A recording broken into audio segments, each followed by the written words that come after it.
Welcome to the Warframe Weapon Encyclopedia, where today we're checking out the Jat Kittag. You can get the blueprint for the Jat Kittag from the Grenier or Chem Lab in your dojo, and to build it you're gonna have to put in 30,000 credits, 5 detonite injectors, 5,000 salvage, 500 rubido, and a fully built forma. The Jat Kittag is a Mastery Rank 5 hammer that does primarily impact damage with only a little bit of puncture and slash on the side. It also comes with mediocre 15% crit chance, a standard 2x crit multiplier, and a solid 25% status chance. Now, as it does have a built-in jet engine, its slam attacks are absolutely hilarious and they will fling enemies all over the place, plus they do have innate blast damage. Though it unfortunately doesn't work on heavy slam attacks, as the lifted status effect will take priority over the much more fun blast effect that flings the enemies around. Now, outside of using the Jat Kittag as a stat stick with a Riven, there are two real ways to build it. You can either go for a hybrid setup that runs Viro and Heat and tries to squeeze in as much crit from Blood Rush and Gladiator mods, or you can go with a pure crit build and get a lot more damage from pure Elemental mods. Or I suppose you could go with a pure Heat hybrid and then get Viro somewhere else, though I'd argue that that's not necessarily worth doing on the Jat Kittag, as it is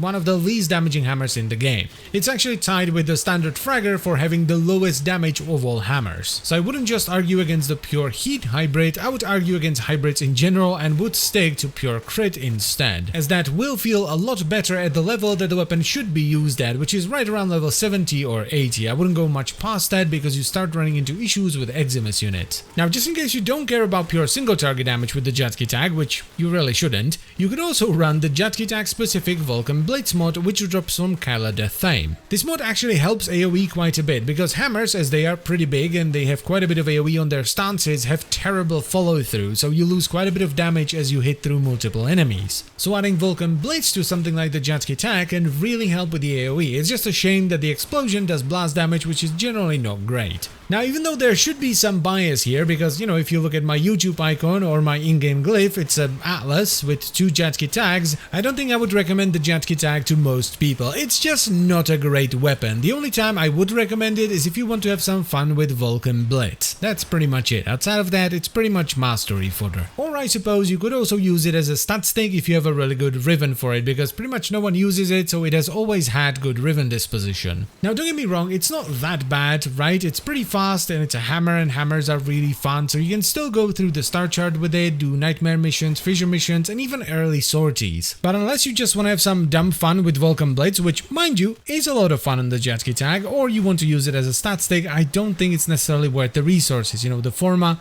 the detonite injectors, and all that. So even though I wouldn't necessarily recommend it, if you are gonna get it for the mastery, do yourself a favor and try it out with Vulcan Blitz. And as always, guys, I thank you very much for watching, and I'll see you next time. Bye bye.